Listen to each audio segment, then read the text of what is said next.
Hey guys, welcome back to the show. This is Mac Reviews. I'm your messy internet cousin, Mac. If you love to watch trashy reality TV, this is the show for you. I am reviewing Love After Lockup Season 5, Episode 4 today. So let's get into it. I'm going to talk first about Andy and Brittany. So this couple was very annoying this episode. I did not really enjoy watching them.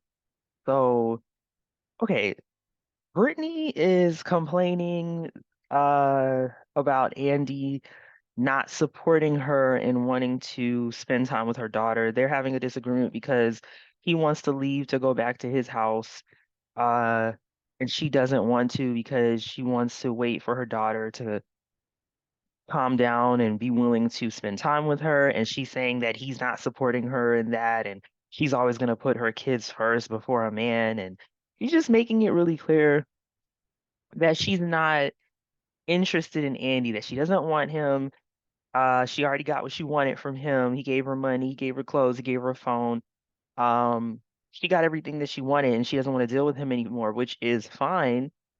But when she's telling him, "Oh, I'm gonna go with my daughter," and he's like, "Okay, well then I won't be here. I'm leaving too. I'm going home." And she's like, "Oh, you're so selfish. You're so self-absorbed. You should be saying you're gonna wait and support me and be there for me." I'm like, "Girl, no. What you talking about? Yeah, y'all just met a day ago, and apparently, according to him, she agreed to come back with him to his home, and she was telling her daughter she was gonna do that. So she's changing up now, and I'm not feeling either one of these individuals, but."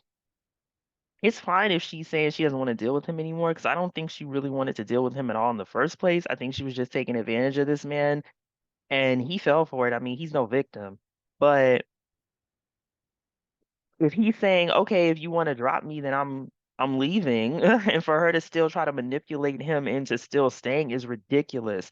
Like it's not right to sit up there and tell this person like, I don't know what you're gonna do, but I'm gonna go do this, and you need to wait around." Girl, what? No.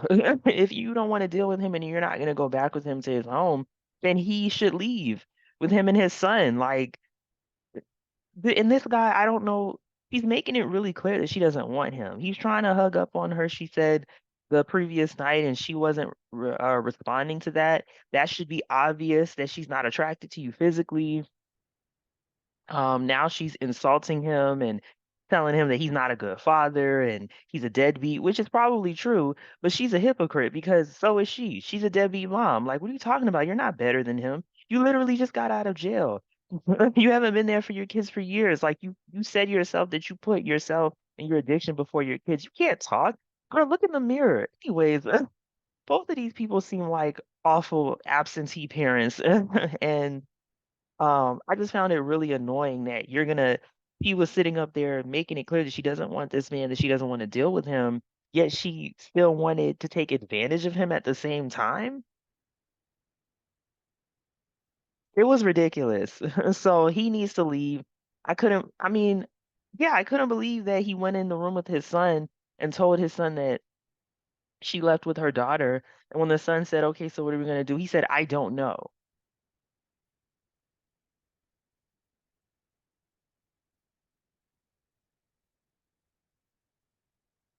What do you mean, I don't know? Like, you need to leave. Go home. This is over. This woman doesn't want you. Like, what? Like, I don't understand what he thinks is gonna happen here. He looks really dumb. Like, anyways, this couple is very annoying. Hopefully they drop off. I don't even know why they chose to bring them back from Love During Lockup because they're not that interesting, and it's very obvious what's going on here. It's not gonna take 6 weeks. She already is showing him on day two that she doesn't want him, and she's done with him. So their story should be over. Next, let's talk about Joy Nomi and Red. But we find out this episode his real name is Raylan. So that's what I'm going to be calling him because I don't know why he's called Red. I don't see, maybe that's his favorite color. But yeah, so for some reason, Joy Nomi is visiting a family attorney, a family lawyer, because she says that he wants Raylan to adopt her son. And I was really confused with this scene. I wonder if the producers came up with this, and she agreed to it because how can you be talking to a lawyer about him adopting your son when you've never met him in person? He hasn't like he's never met your son. This made no sense. And then come to find out, she doesn't know who the father of her son is. The lawyer asked her, what about the biological father? And she says it could be one of three people. And when I tell you that shocked me, and it shocked her sister. Her sister thought that she knew what the guy was. Um, Now she says, she doesn't feel good about that. And my thing is, listen, if you were out here and you were, you know, engaging in grown-up activities, that's your business. Because this relationship with Raylan is not real. Like this is a pen pal friendship. This is not a real relationship. So you don't have any allegiance to this person, but her not knowing who the father is, that's a problem that she needs to be focusing on. She needs to unfortunately contact these people and see about how to get a paternity test or something. That should be what she's focused on. Like, because her son deserves to know who his father is. And this is not gonna go away. Like he's gonna want to know that one day. So I don't know what her plan is about how to address that. Um, Raylan apparently told her that he would be a father to her child. I don't believe that. He's never met her child. He hasn't gotten his life together yet. He's been in jail for 10 years. He's 30, which means he went to jail when he was 20. So that tells you that that's the age he is mentally, 20. Um, he told her that he could have only did 3 or 4 years on his sentence, which sounds like he could have been eligible for parole, but he kept getting into trouble, into like fights and having violations, so he ended up serving the whole 10 years. Um, yeah, I don't know. I feel like it sounds like this dude is telling her lies. He's not being fully honest with her. How is it that you could not be able to get visitation for 7 years? She says she's been talking to him for 7 years and he couldn't get visitors the whole 7 years. Like, did she really believe that? I just, it's wild. Um, she gets her parents to watch her son while she flies to Missouri to pick him up. I don't know what we're going to see when she gets to Missouri. Like, I don't even know if this person is going to appear on the show, this guy, Raylan. Like, I'm wondering if this is going to be another situation like Renika and Asante, and this guy's just going to ghost her, like, just sleep with her and then disappear. Who knows what's going to happen? Does this guy, I mean, this is such a wild card. Like, what if she gets there and his mom and like mom and dad or siblings, or what if there's another girl? Like, she thought about what she's walking into? Like, who knows what is going to happen? Like, so I mean, she really may see this guy one time and he just takes off. Like, I don't know. So we have to see what goes down. Joy Nomi, oh God, this just I really hope this girl can get some healing and love herself, and want better for her life because this is sad. So next, let's talk about Louis and Melissa. So they left, of course, to go to the hotel so they can have some grown up time. And they made it seem like they were sneaking out. And I was like, why are you sneaking out? This lady is an old woman. You could have walked out while she was talking. What was she gonna do? She can't hold neither one of you down. She's old. She walks with a cane. Like we saw her walking with a like what? So um so then, they get to the hotel and they smash or whatever. And she mentions that they talked about it and they don't want to have kids. They don't want to try. Um, but then she says, "Oh, but if his mom says, oh, y'all can't have kids, then she's gonna want to have kids." And I'm like, what? What are you talking about? Like, that woman has no say about whether or not y'all have kids, one, and two, if you've already made the decision that you don't want to have kids, and it's a wrap because Melissa's 39.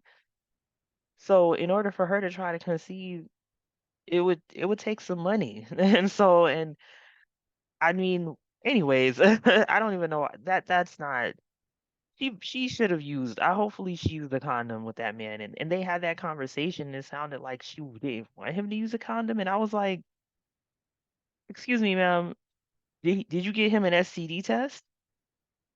I mean, you don't know what he did with any of the other men in that prison. You don't know what he has. And you know what? Stuff happens. You could get pregnant naturally. Like, why would you even take that risk? God. I mean, he took a shower. That's good. But I was like, really, girl? Okay. So, come to find out the next day they smashed and she says that her period came and she still did a grown-up activity um with this man. I was surprised by this because I mean, I'm not saying people don't do this, but I mean, I was like, why didn't you just do something else? I mean, you could have just did something else. You didn't have to like why anyways. So the mom has been blowing up his phone. It's the morning. He finally calls his mom back and he's like, "Y'all left when I told you not to." And it's like, what do you mean they're grown? You gave your opinion and they did what they wanted to do. Like this lady's playing a role. Like, is this really how she is? But he says, "Oh, there's an unmarked car outside the house." I don't know if that was true because nothing happened.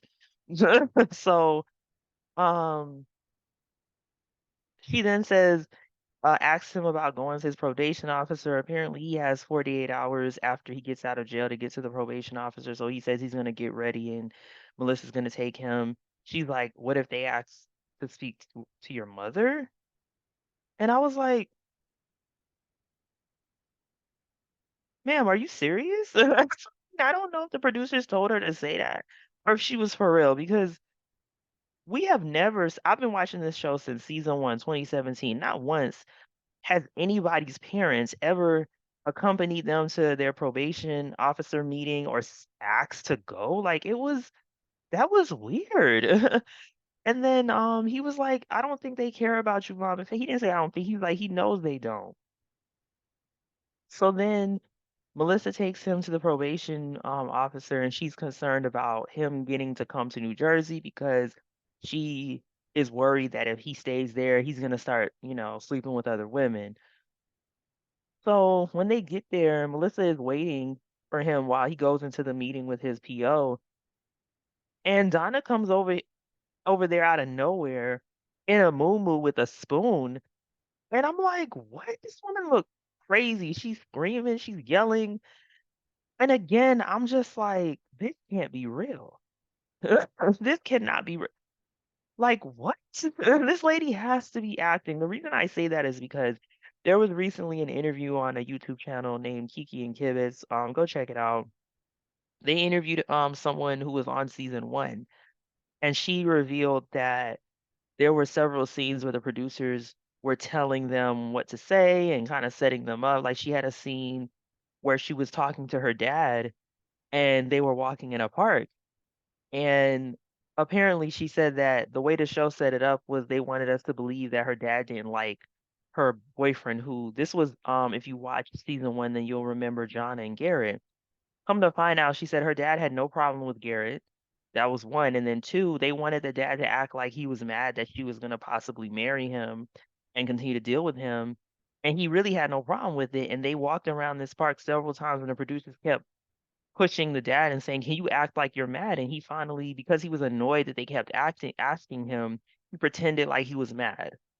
So that's why I'm saying I don't know if Louis' mom really doesn't like Melissa or really is this overbearing. She could be putting on, they could be telling her to act this way because it's just weird. Some of the, why would, like, it's just very weird. But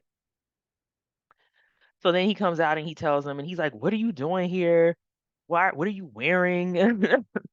And he tells them that he has to pay a $150 fine and then he has to pay $32 a month for 10 years, which makes me think that he might have restitution, and then he says he has to call his PO to tell them he's staying at the hotel for the rest of the week.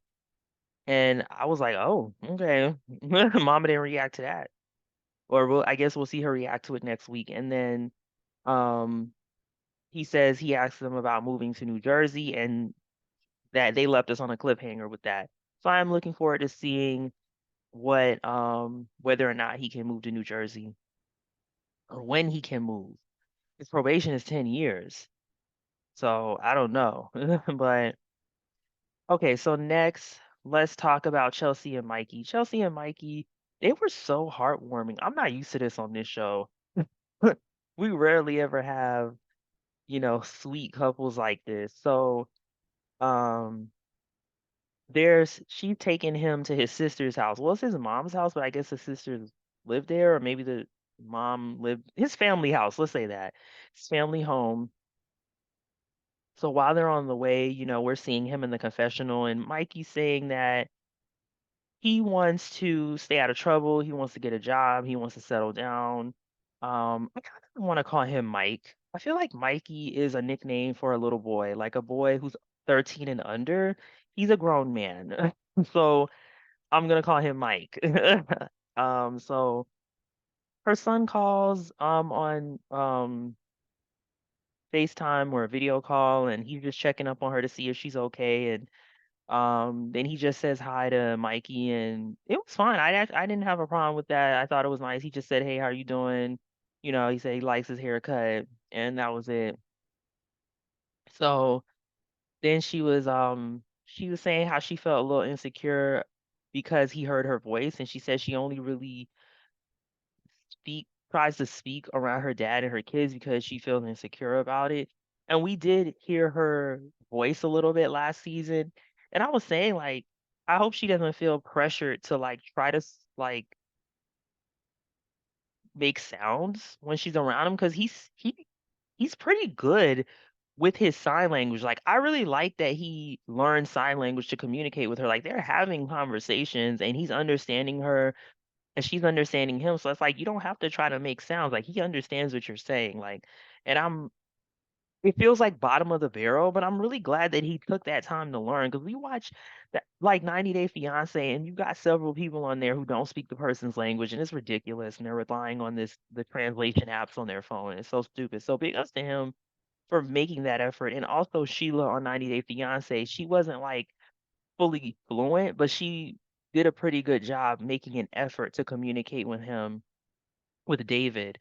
So so they get there to his family home and um he reunites with his sisters and it was just really poignant and emotional. They were crying. It was really sweet. You can see he's very close with his sisters and they all have a close bond. It was really sweet and nice and they know they've met Chelsea. Chelsea apparently attended their mother's funeral, which I thought was very kind. And I mean, of course, he can relate. She lost her mom as well. So, I mean, that probably has bonded them a little bit. I mean, it's not a trauma bond. It's not negative. It's just that they're both going through a similar thing, a similar pain, so they can commiserate with each other. So that's probably brought them closer together. So yeah, he's just really happy to see his sisters. And he apologized to them because he felt bad that he was in jail and he wasn't there because apparently, ooh, the mom died 2 weeks before he was released, which is so sad. Like Mikey was crying in the confessional. Like I feel bad for him, but you know, this has to hopefully be a lesson for him that he realizes he's got to change his life. That when you make these choices to do crime and you have to do, you have consequences where you have to be in jail, you're going to miss out on life. You're going to lose people and not be able to be there. So I hope that he really, this is a wake up call for him. You know, he's been in jail a while. I think he was in jail for 10 years as well. Like, you know, really make a change. Wait, was he in jail for 10 years? I don't remember, but he's been in jail for a while, and hopefully this is, impactful enough that it pushes him to really change his life and not get locked up again. Um, so then he wants to sleep in his mom's bed, which is understandable. Like when you lose a parent, you just want to be close to them in some way. And he wants Chelsea to sleep there with him, but she feels weird about it, which I understand him wanting to be near his mom in some way. I don't think there's anything wrong with him wanting to sleep in the bed. But Chelsea felt weird about it. She wanted to go to a hotel. But part of me was like, maybe she should have just bit the bullet and slept in the bed there with him because it was gonna make him feel better. Um, and then like later, we see them going to the hotel and she's saying how she doesn't want to sleep with him. And it's like, if you were gonna take him to a hotel, he was gonna, he was gonna think that. I don't think he was gonna sleep with her on his mom's bed. So that's I'm like, maybe you should have agreed to that so you could have avoided this. But anyways, so yeah, he's saying he has high expectations in terms of what he wants. He wants to do some grown up activities with her. And I'm like, sir, it's not gonna happen. I'm pretty sure it's not gonna happen. She's saying she's very scared and anxious. She doesn't want to do anything with him. And I really hope that she spoke to him and tells him about her trauma from her abusive relationships and why she doesn't want to rush into anything because of what she's been through. Honestly, it's not realistic for him to expect her to sleep with him. And the reason I say that is because on this show, yes, we have so many women who don't care and they're willing to sleep with these men immediately. But in reality, that's not wise. In reality, if you just met somebody and you're just spending time with them in the free world for the first time, you sh you have every right to say, "No, I wanna wait till you get a job and get your life settled and show me that you're trying to change your life, and we get to know each other more and spend time together." Like, that's completely reasonable, and he can't respect that. He's not for her, and he's probably not trying to establish a real connection because he no.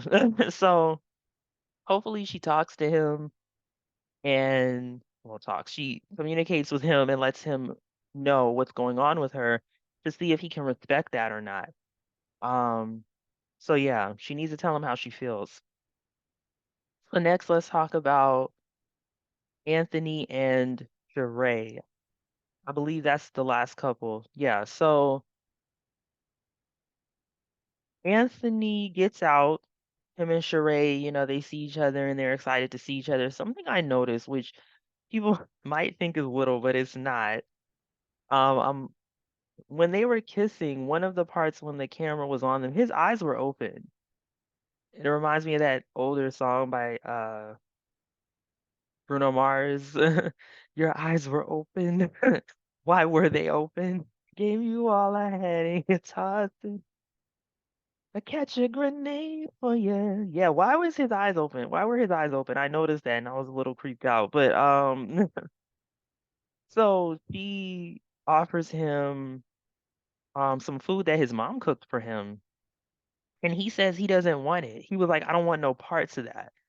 And I was so confused because I would think coming out of prison, he would want like fresh home. Well, it might have not been fresh. I don't know how long that drive was. So maybe it was cold, but a home cooked meal. Like I was surprised, like because when we saw Louis come home, he said, "Listen, I don't care even if it wasn't that great. It's real food." So I found that odd. And then later they went to like Popeyes or Churches. Like they blanked out the logos, but the colors it definitely was from a chicken place. So I'm like, you prefer fast food over a home cooked meal? So that makes me wonder if him and his mom have beef, if he's maybe not that close with his mom. We'll see. But she also brought him some clothes and then she tells him that she has an itinerary for him. She's organized the day because she's one of those anal people. I mean, it's good to be organized, but The reason why this was a bad idea is because he was like, I feel I just got out of jail where we have a strict schedule. I don't want to have a strict schedule anymore. And she said, would that be a turn off? And he was like, yeah. So hopefully she eases up on that. He's telling her he doesn't like it, and he said it in a respectful way. He said it in a calm way. He wasn't rude or disrespectful, which is good. Um, so Anthony tells us about himself. His father died when he was a kid. He said he started getting into trouble when he was 16. But he says that he thinks that his sentence was excessive, which it probably wasn't, but but he also says he realizes that it needed to happen and he realizes he needed to serve that time. So that's at least good. That shows some maturity, but we have to see his actions to see if, he really means that. He asks him, "Where do you see us in a few years, 5 years or something?" And he says that he sees himself going to culinary school and opening his own food truck. He says that he is thankful to her because she's held him down and she's done everything he asked for, and he has been an asset to his life. Um, he said he appreciates her. You know, when they walked into that barber shop, he didn't hold the door open for her. He walked in front of her. I'm noticing these little things, and the fact that she accepted that, you know, anyways, but I'm already getting the vibe that this is one of those relationships where the woman is doing all the things and supporting the man and not getting anything in return. She created a resume for him, which she shouldn't have did. That's his responsibility. She's just doing all these things for him, and I don't know what she thinks she's gonna get in return. You can't just give men all these things. And when I say a man, I mean a man like this who has nothing to offer but his penis, his dick. Like, is that, and she was talking about his abs, so I guess, his body, that's what he has to offer. But nothing really else, and you're giving him all these things. What is he going to give in return? He just avoided her question and didn't say where he sees them because he probably doesn't see himself with her. He said she's an asset, so she's there to support him and help him until he gets on his feet. And he probably might move on. I don't know. We'll see. But we've seen this happen on the show before. So, um, the barber said he's not surprised. He went to get his hair cut. The barber said he's not surprised that he went to jail. And he says he believes him when he says he wants to do better with his life. We'll see. But So yeah, then he also says that he's not really interested in the party she's throwing. He doesn't want to be around a bunch of people, which makes sense. He just got out of jail. He probably wants to be just with her and kind of decompress. But he's know this what she wants, so he's going along with it. Um, she thinks it's the best time at that party for her ex to meet him. It's clearly not. It's messy, but also she said something. She said she wants to see her ex's facial expression when he sees her with Anthony enjoying themselves. She also said even though she realizes it's probably not a good idea, she's not going to take it back. And when she said these things, I realized, or I'm questioning now, if she's over her ex. Because why does it matter if your ex sees you with your new boyfriend? Why is that something you need to see or you want? It's possible that she's not over her ex. Maybe she still wants him. And I guess she wants to he's hoping that he'll feel some type of way. But I don't think, I hope she realizes if she's thinking that he probably doesn't care. So, yeah, so we'll see what happens there. I'm not necessarily looking forward to seeing Anthony interact with her ex because I think he's going to be displeased. And that's the part that I'm wondering if she's not considering that he might be annoyed and upset at her and that could create problems in their relationship. Because if he actually is interested in her, which I don't think is, but he might be saying, well, why did you want your ex to see us together? Like he might be questioning, are you over him or not? Now, if he isn't that into her, he might just be like, I didn't need to meet him and not care. So that was the episode. Thank you for listening, guys. Tomorrow I'll be doing the review for season 10. Season 10 of 90 Day Fiancé. I've been watching this show since season 6 in 2018. So, yeah. Uh, and the other way is still on. I'm gonna try to review that. But yeah. So if you like this video, if you enjoyed it, like, comment, let me know what you think about these couples, and subscribe if you're listening to the podcast. Give me 4 and 5 stars. All right, guys, bye.